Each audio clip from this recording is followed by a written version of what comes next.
이 시간 우리에게 주신 하나님 말씀은 요한복음 14장입니다. 요한복음 14장 13절에서 15절. 요한복음 14장 13절에서 15절. 다 찾으셨으면 아멘. 우리 같이 13절과 14절, 15절을 같이 하나님의 말씀을 읽도록 하겠습니다. 시작. 너희가 내 이름으로 무엇을 구하든지 내가 행하리라니 이는 아버지로 하여금 아들로 말미암아 영광을 받으시게 하려 함이라. 내 이름으로 무엇이든지 내게 구하면 내가 행하리라. 너희가 나를 사랑하면 나의 계명을 지키리라. 아멘. 우리 옆 사람과 인사합시다. 하나님은 당신을 정말 사랑하십니다. 서로 인사할까요? 3일 기도에 오신 여러분들을 주님의 이름으로 환영하고 축복합니다. 성삼위 하나님의 능력이 저와 여러분에게 가득 채워지는 이 밤이 되기를 소망합니다. 하나님을 신뢰하는 이 밤이 되기를 소망합니다. 좀 더 간절하게 기도하고 뜨겁게 기도함으로 돌아갈 때 뭔지 모를 희망과 기대감이 넘치는 그런 수요 기도회가 되기를 주님의 이름으로 간절히 축복합니다. 모든 인간이 경험하게 되는 것이 있습니다. 그것이 바로 무엇이냐면 그것은 한계라는 것을 경험하게 되죠. 한계라는 건 뭐냐면 할 수 있는 것과 할 수 없는 것 사이에 서 있는 나, 사이에 서 있는 상황, 이것을 한계다 이렇게 말합니다. 사전적 정의를 보면 이 한계를 힘이나 책임, 능력 따위를 다룰 수 있는 그 범위, 딱 한계점은 다룰 수 있는 데까지, 그 다음에 그 너머로는 다룰 수 없는 모든 것들을 우리는 경험하면서 살아가고 있습니다. 여러분, 오늘 하나님께서 여러분에게 질문하십니다. 여러분들은 요즘 할 수 있는 것들이 많아요? 아니면 할 수 없는 것들이 더 많습니까? 할 수 있는 것들이 많아요? 할 수 없는 것들이 많아요? 없는 것들이 많아요. 이 없는 것은 뭐예요? 할 수 없는 것들이 많다. 저도 저의 능력치로 볼 때 할 수 없는 것들이 더 많이 보이는 그런 지점에 저희가 서 있는 것 같습니다. 우리 젊은이들은 보면 어떤지 모르겠고 우리 청년들은 어떤지 모르겠어요. 자신들의 남아있는 인생이 정말 할 수 있는 것들로 가득 차 있는 시간일까? 아니면 나의 인생은 아무것도 할 수 없는 것일까? 이런 이야기 하더라고요. 우리 아들과 오늘 식사를 하는데 그런 이야기를 했어요. 우리 아들이 빨리 가을이 왔으면 좋겠다 그러더라고요. 여러분 어떠세요? 이 말이 어떠세요? 빨리 가을이 왔으면 좋겠다. 좋은가요? 저는 그 말을 하면서 이렇게 이야기했어요. 아빠는 좀 늦게 왔으면 좋겠다. 왜냐하면 하루하루가 너무 의미를 부여하고 살아가고 싶은데 그냥 뭔가 이루은 것도 없고 아무것도 의미 없는 인생으로 그냥 후딱 가을이 가버린다면 아버지는 되게 세월이 아쉬울 것 같아. 왜 한 번 지나가면 돌아올 수 없으니까 라는 거죠. 우리가 서 있는 이 지점, 각자의 나이에 서 있는 이 지점에서 어떤 분들은 아직까지 할 수 있는 것들이 많은 분도 있을 것이고 어떤 분들은 할 수 없는 것들이 점점 많이 보이는 그런 지점에 서 있는지 모르겠습니다. 우리가 다양한 영역에서 참 나의 능력으로 할 수 없구나. 가정이라는 것이 그렇구나. 교회에서의 신앙생활이 그렇구나. 나의 직장생활, 나의 사업, 만나는 모든 일들 속에서 내가 할 수 있는 것들이 참 많지 않구나.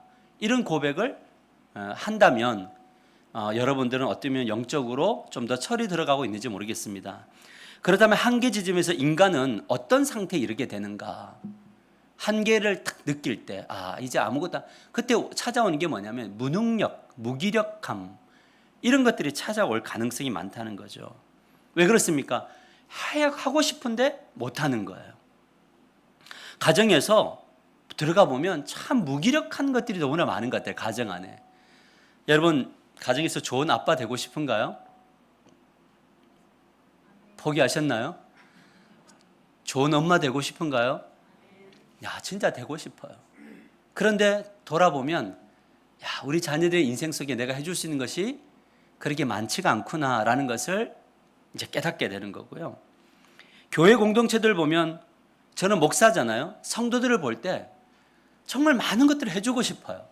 그런데 몸은 하나인데 성도들은 다양하니 어떻게 보면 이쪽에 힘을 쏟다 보면 이쪽을 놓치게 되고 이쪽에 힘을 쏟다 보면 이걸 놓치게 되는 그래서 어떤 날 보면 내가 저분에게 좀 더 했어야 되는 거 아닌가, 내가 좀 더 이렇게 했어야 되는 거 아닌가라고 하는 그런 아쉬움들 투성이다라는 거예요. 가끔 그런 생각이 들어요. 뭐냐면 아픈 분들이 있을 때 제가 가서 그냥 손만 얹으면 나으면 어떨까요? 저 그랬으면 좋겠어요. 그냥 가가지고 병실에 가서 손 탁 얹고 주님 믿습니다, 일어서 나게 해주세요 하면 일어나는 그런 것들. 우리 교회에 저의 기도를 받고 제일 응답을 많이 받는 한 분이 계세요. 기도만 하면 나았대요. 한 분이 계세요. 주일날에도 기침이 막 나는데 목사님 기도해 주세요. 그래서 저 들어와서 그냥 사모하고 둘이 이렇게 손 얹고 기도를 했는데 바로 간증이 왔어요. 목사님 기침이 안 나와요. 이런 일들이 모든 사람들에게 일어나면 얼마나 좋을까. 일로 와봐봐, 내가 기도해 줄게. 그리고 말씀을 전하면 막 성령이 막 비수를 꽂듯이 들어가고, 갈 때 수예배 나오면 돌아갈 때 기쁨이 넘치고 희망이 넘친다는 간증이 이곳저곳에서 막 나오는 능력자이면 어떨까. 근데 그렇지가 않아요. 오히려 설교를 하면 누군가는 은혜를 받았는데 누군가는 더 실족하고 가는 그런 이 정말 애매한 그런 경계선상에 우리가 서 있다는 거죠. 세상을 보면 어때요? 우리가 정치 이야기를 하고 세상 이야기를 막 하지만 우리가 세상을 변화시킬 수 있는 능력이 있나요? 아무것도 없어요. 우리가 늘 TV에서 보는 그 정치인들, 우리가 그 사람을 위해서 우리는 알지만 그 사람 나를 모르는데 우리가 아무리 해도 이 세상이 변하지 않는 것처럼 보이는 이 답답함 속에 우리는 살아가고 있다는 거죠. 그래서 우리는 뭐냐면 참 가면 갈수록 무능력하구나 이런 생각이 드는 거죠. 그렇다면 이 한계를 만날 때 무엇을 해야 되는가? 여러분 한계를 만날 때 무엇을 합니까? 어떤 분들은요 한계를 만날 때 그냥 될 대로 돼버려라 하고 가는 분이 있는가 하면, 한계를 만날 때 예수님을 의지하는 것, 즉 기도를 하는 사람들이 있더라고요. 요즘 우리 이 시대가 AI 로봇, 휴먼노이드라고 하는 인간 같은 로봇을 만들려고 굉장히 노력을 많이 하더라고요. 얼마나 인간 이 눈동자를요 보세요. 저 보세요. 손을 가지고 로봇 눈에다가 이렇게 가까이 대면 눈이 이렇게 모아져요. 멀리 떨어지면 눈이 오고요. 누가 질문을 했어요. 뭐라고 했냐면, 혹시 너희들이 인간을 파괴시킬 의도가 있느냐. 그러니까 로봇이 탁 째려보면서 우리 창조주인 너희들을 내가 왜 파괴시키겠느냐라는 이야기를 하는데, 저는 사실 굉장히 섬찟했거든요. 그런데 어떤 면에서 보면 이런 AR 로봇이 오면 우리의 노년이 참 그래도 쓸쓸하진 않겠다 그런 생각도 했어요. 왜냐하면 말벗이 없잖아요. 우리가 나이가 들어가면 말벗도 없고 내가 요양원에 누워 있는데 나의 모든 것들을 다 들어줄 수 있는 간병인 AI가 있다면, 그리고 내 이야기도 들어주면 울어주기도 하고 웃기도 하고 내가 힘들까 봐 웃긴 이야기도 해준다면 좋을까요?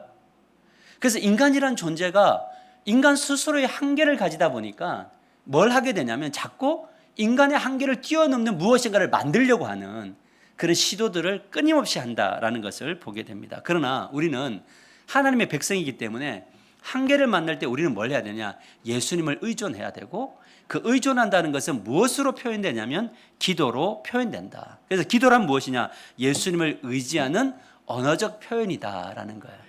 기도하러 나왔다는 거, 여러분이 지금 이 자리에 나왔다는 것은 지금 여러분이 누구가 필요하다고 지금 이야기하고 있는 거죠. 나는 누가 필요해요? 예수님이 필요하다는 거죠. 맞아요? 우리 자녀들에게 예수님이 필요한가요? 우리 누군가에게 예수님이 필요한가요? 우리 지금 병실에 있는 박인수 씨에게 예수님이 필요한가요? 그들의 가족들에게 누가 필요합니까? 예수님이 필요하잖아요. 우리가 그들을 병실 안에도 들어갈 수가 없어요. 가족 한 사람 말고는 친척도 형제도 못 들어가요. 그 쓸쓸한 병실에 있는 사람을 누가 만져줄 수 있을까? 누가 만져줄 수 있을까? 저는 확신하건대 예수님만이 위로자가 되고 능력자 되고 힘이 될 거잖아요. 그래서 우리는 뭐냐면, 오늘 우리가 이 자리에 나온 게 뭐냐면 예수님이 필요합니다. 그게 바로 뭐냐? 기도예요. 그러면 뭐냐면 필요를 간절하게 느끼는 사람이 뭐 하겠죠? 기도도 간절하게 느끼겠죠. 예수님이 정말 필요한 사람은 예수님께 기도할 때도 간절하게 기도하겠죠. 기도하다가 그냥 주님 이게 아니라, 여러분 급하면요 그냥 주님 이런 소리가 안 나와요. 어쩔 때는 막 소리가 안 나오지만 막 앞으로 뒤로, 때로는 막 누웠다가 뒹굴었다가, 때로는 막 고함 질렀다가, 이것이 다 무슨 언어이냐? 주님 내가 당신을 진짜 의존합니다. 간절합니다. 이런 거. 때로는 말을 다 못하고 그냥 눈물을 툭툭 흘리면서 아무 말도 못하지만 그냥 눈물을 흘리는 거예요. 왜 흘려요? 내가 할 수 있는 것이 없으니까. 누가 필요해요? 주님이 필요하니까. 오늘 이 밤이 그런 밤이 되기를 원합니다. 근데 기도에는 예수님을 의존하는 기도의 원리가 있어요. 세 가지가 있는데 첫 번째가 뭐냐면 예수님의 이름으로 무엇이든지 구하는 것이다. 같이 읽어볼까요? 시작. 예수님의 이름으로 무엇이든지 구하는 것이다. 성경을 보니까 이렇게 말해요. 오늘 본문에 너희가 내 이름으로 무엇을 구하든 내 이름으로 무엇이든지 내게 구하면 이렇게 나와요. 예수님이 기도하는 사람들에게 요구하는 것이 무엇이냐? 예수님을 의지한다고 하는 사람들에게 요구하는 게 뭐냐? 내 이름으로 뭐라고요? 기도하라고요. 누구의 이름으로 기도해요? 예수님의 이름으로 기도하라고요. 그래서 로마서 10장 13절에 왜 예수님의 이름으로 기도하라고 했냐면 누구든지 주의 이름을 부르는 자들에게는 구원을 얻으리라 이렇게 이야기해요. 누구든지 주님의 이름으로 기도하는 자는 구원을 얻는데, 그럼 예수님의 이름은 어떤 이름이냐? 구원을 주시는 이름이잖아요. 그래서 예수 구원자. 그러면 이 구원이라는 게 뭘까? 영적인 구원일 뿐만 아니라 뭐까지? 삶의 구원까지도 다 포함되어져 있다는 거예요. 우리가 악의 권세, 악한 나라에서, 사단의 나라에서 하나님의 나라로 갈 때도 누구의 이름이 필요하냐면 주님의 이름, 예수님의 이름이 필요하고, 또 우리가 삶의 현장에서 망하는 수많은 한계 속에서도 누구의 이름으로 기도할 때 하나님의 능력을 나타내시느냐? 그것은 바로 주님의 이름으로 기도할 때 주님의 능력이 나타난다는 거죠. 여러분, 우리는 얼마 전에 우리 이명하 권사님의 오빠 되시는 분의 그 긴박한 기도서를 우리가 들었어요. 갑자기 연락이 왔고 순천향 병원으로 갑니다. 위독합니다. 어떻게 될지 모릅니다. 할 때 가서 그 자리에서 기도하고 하나님, 우리가 공동체한테 기도 제목을 내어놓고 우리가 정말 간절히 주님의 이름으로 기도했는데 병실에서도 얼마나 많은 위기 속에 위기가 오고 갔습니까? 그런데 그 가운데 기도를 했는데 지금 건강하게 살아 계시고, 그 모든 것들 하나의 사건이 그냥 과거에 어떤 있었던 우연이 아니라 주님의 이름으로 기도할 때에 구원이 일어난다는 것을 믿는 자들의 기도가 결국 그의 영혼을 살려서 이 남은 생애 속에서 좀 더 의미 있고 주님을 의존하는 그런 인생으로 변화시키는 그 시간이었음을 믿습니다. 결과는 주님께 있지만 우리가 하는 것은 뭐냐? 능력의 이름, 구원의 이름, 예수. 그 예수님의 이름으로 우리가 한계 속에 놓일 때 우리는 누구의 이름을 불러야 된다? 이거 주님의 이름을 불러야 된다. 그래서 직장에 출근 다 하겠소 주여, 내가 차를 타고 이곳에 왔습니다. 여러분, 우리가 이 짧은 시간 가는 이 거리들, 이 어떻게 보면 그냥 일상이지만 나의 오늘 이 하루의 일상을 보내고 그냥 걸어가고 있는 나의 이 피곤함을 이제 집에 가서 쉬어야지 걸어가고 있는 그 사람들에게 갑자기 차가 달려와서 한 번도 생각하지 못했던 그 하루의 일들이 벌어지잖아요. 우리의 인생 속에는 어떤 순간에도 주님 없이는 살 수 없다고요. 그래서 우리는 뭐냐면 주님의 이름으로 기도해야 되고, 그래서 어제 우리가 영성훈련 때 뭐냐면 하루에 100번이라도 물어라. 100번이라도 주님의 이름으로 뭐 해라고요? 기도해라. 이것이 제일 중요한 이야기다라는 것을 봅니다. 근데 여기서 전제가 뭐냐면 무엇이든지 구하라. 할렐루야. 경제적인 문제 구할 수 있나요? 육신의 질병이요, 우리 관계의 문제들, 우리 자녀들의 직장의 문제들, 우리 자녀들의 인생의 문제들, 우리 자녀들의 배우자의 문제들, 우리 자녀들이 걸어가야 되는 앞으로 남아있는 수많은 역경의 그 광야를 위해서 우리는 기도해야죠. 우리가 기도해야죠. 여러분, 지금 인구 절벽이니까요. 저는 우리가 이번에도 3040 그 세대에 대한 그 통계를 보니까 야, 진짜 우리 아들, 딸들이 살아가야 될 세상이 장난이 아니구나. 우리는 어쩌면 행복한 시대에 살았구나. 우리 자녀들은 정말 힘든 시대에 살 수 있겠구나. 여러분, 진짜 기도 많이 해야 되고, 우리 교회에 결혼한 친구들이 둘 이상은 낳는 그런 믿음의 결단들이 있기를 기도하기를. 그들에게 허락도 안 구하고 그냥 기도하기를. 이런 것들이 뭐냐면 정말 주님의 일하심들 속에 있다는 거죠. 여러분, 두 번째 원리는 뭐냐면 하나님의 말씀에 순종하는 기도를 하는 것이다. 같이 읽을까요? 시작. 하나님의 말씀에 순종하는 기도를 하는 것이다. 내 이름으로 무엇인지 구해라. 무엇인지 구하면 내가 하겠다 했는데 그 마지막 15절 9절에 뭐라고 하면, 같이 읽을까요? 시작. 너희가 나를 사랑하면 나의 계명을 지키리라. 자, 의존하는 것은 사랑하는 건가요? 여러분, 사랑하기 때문에 의존하죠. 신뢰하기 때문에 의존하잖아요. 그러면 진짜 사랑한다는 것은 무엇일까? 말로만 의존하는 것이 아니라 내가 주님의 능력을 간구할 뿐만 아니라 나도 주님을 사랑하는 것들을 표현해야 되나요? 그게 바로 뭐냐면 계명을 지키는 것, 말씀을 지키는 것이다 라는 거예요. 저는 요즘에 기도의 맛이라는 게 이런 거구나라는 것을 느끼게 돼요. 어느 날 문득 습관처럼 해왔지만 과연 나는 전한 메시지를 가지고 기도하는 목사인가? 주일날 설교했던 메시지를 가지고 기도하고 있는가? 그런데 어느 날 보니까 그냥 중보기도만 하고 있고요. 그러니까 나의 삶의 문제와 교회를 위한 기도만 하고 있더라고요. 근데 거기에 뭐가 빠졌느냐? 주일날 말씀이 빠져 있더라는 거죠. 여러분, 우리가 주일날 말씀을 가지고 기도한다면 하나님, 저는 거룩하기를 원합니다. 거룩이라는 것은 하나님과 함께 산책하는 겁니다. 나의 이 거룩이 아버지의 눈과 내 눈이 마주칠 때 아버지의 눈에서 은혜를 발견하기를 원합니다. 나를 향한 그 사랑을 발견하기를 원합니다. 그런데 하나님, 자주 나는 영적인 골리앗 앞에서 두려워서 떱니다. 주님, 저의 영적인 골리앗은 뭘까요? 보니까 영적인 골리앗이 사람이기도 하더라고요. 어떤 사람을 보면 그냥 막 무기력해지고, 어떤 사람을 보면 그냥 목회가 막 재미없어지기도 하고, 어떤 환경을 보면 그렇게 되기도 하고. 여러분의 영적인 골리앗이 저가 될 수 있을까요? 안 되기를 바라지만 그럴 수 있을까요? 저를 보면서 실족할 수 있고 좌절할 수 있고, 영적인 골리앗은 우리의 삶 속에 너무 다양하게 널려 있어요. 이거를 말씀 앞에 나를 세워서 끊임없이 내면화시키다 보니 뭐냐면 이런 것들이 있구나. 나의 영적인 골리앗은 패배주의에 빠져 있는 동료 목사님들일 수 있겠구나. 만날 때마다 어렵구나, 안 되는구나. 이걸 만날 때 나도 안 되는 의식들이, 메뚜기 같은 의식이 생길 수 있겠구나. 그럴 때 하나님 앞에 기도하는 거죠. 하나님, 아닙니다. 저의 인생 속에 나도 곰의 발톱을 오는 그 사자를 이겨먹기를 원합니다. 이런 간증이 일주일의 삶 속에 있기를 원합니다. 할렐루야. 그럼 지금 나에게 덤벼드는 곰은 뭘까? 지금 나에게 덤벼들고 있는 사자는 뭘까? 나의 인생 속에 사자와 곰을 이겨먹은 것은 뭐가 있을까? 이런 것들을 유추해 볼 때 그때 이렇게 하신 하나님이 이렇게 하시겠구나. 자, 그러면 우리가 기도해서 응답받은 모든 것들은 다 우리의 간증인가요? 맞아요. 내 일이 아니고 나의 일이 아니고 뭐냐면 성도들의 일이어도 그 성도들을 위해서 중보기도했는데 그 기도가 응답되었을 때 그것은 나의 간증인가요? 하나님, 나의 기도를 통해서 누군가를 회복하셨다면 하나님, 지금 나의 기도도 충분히 할 수 있고 이 영적인 골리앗, 사자, 그다음 곰의 발톱에서 나를 건지실 겁니다 라고 하면서 가보니 진짜 하나님이 나를 이기게 하시고 성령으로 충만하게 하시고, 다른 사람의 갑옷은 아니지만 나의 이 물매와 물맷돌이 있으니, 나만의 이 특화되어진 이 무기가 있으니 주님, 나는 이 은사를 통해서 살아가겠습니다. 이럴 때 뭐냐면 우리는 세상에 나갈 때 골리앗과 싸워 이길 수 있는 이런 간증들이 있는 거죠.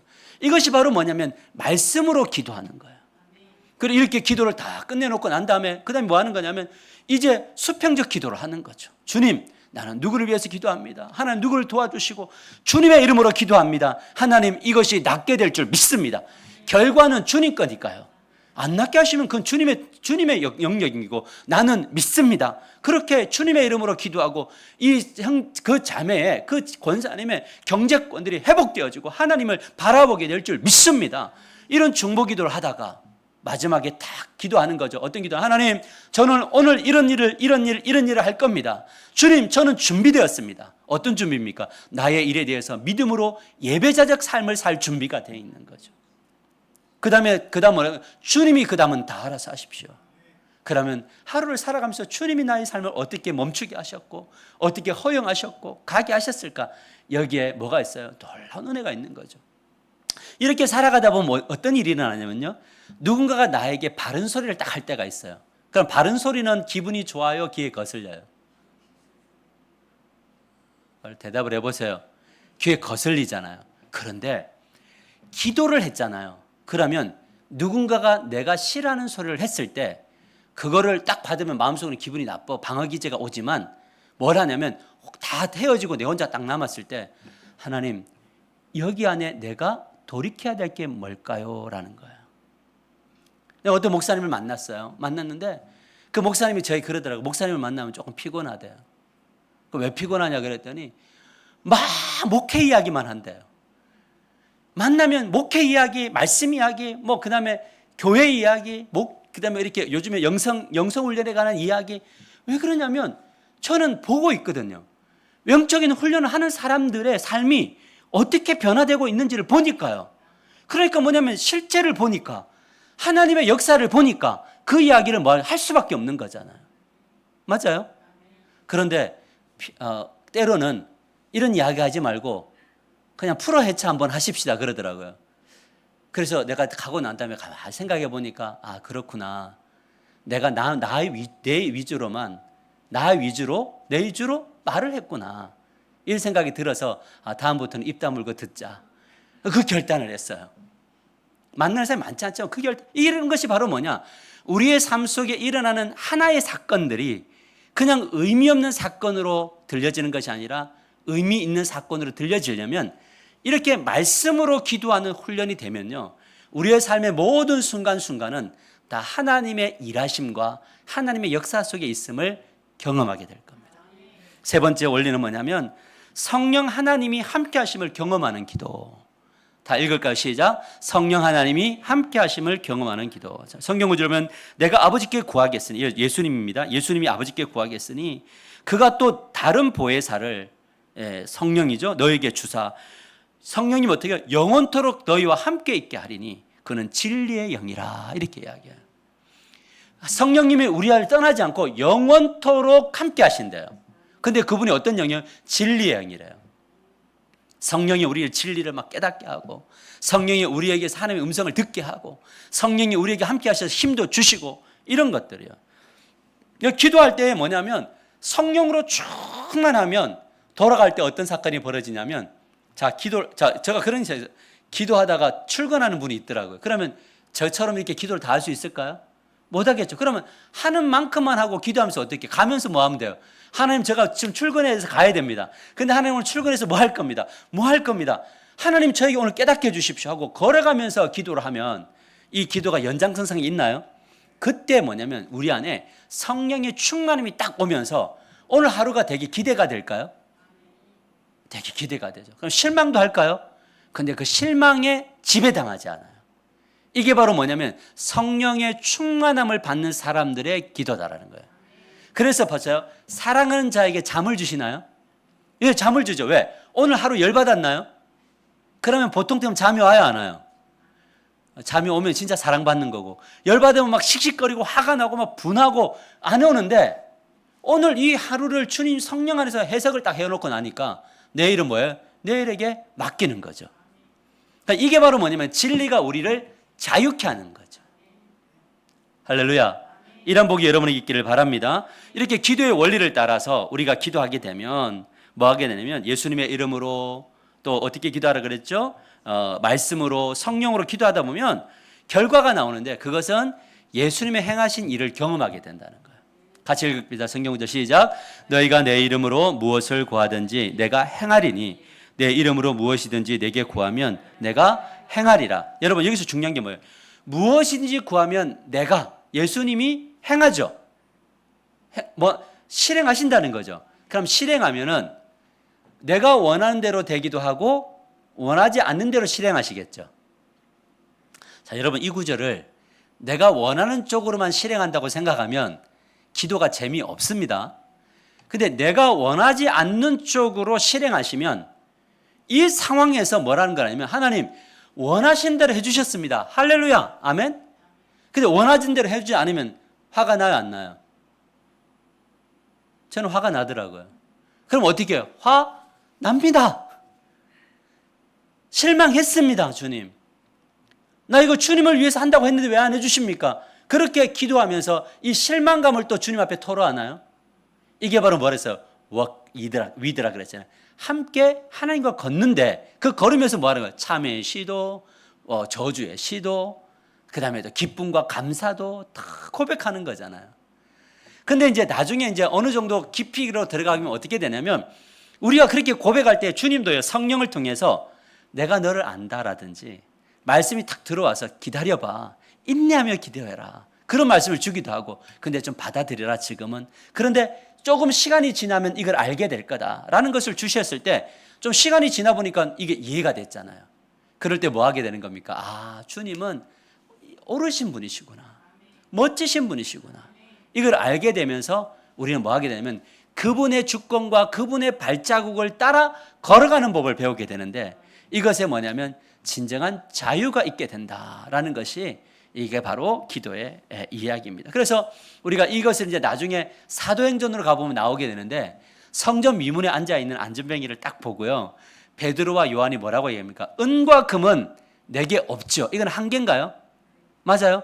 이 사람에게 은과 금은 내게 없어요. 그런데 뭐냐면 나사렛 예수 그리스도의 이름으로, 주님의 이름으로 명하노니 일어나 걸어라.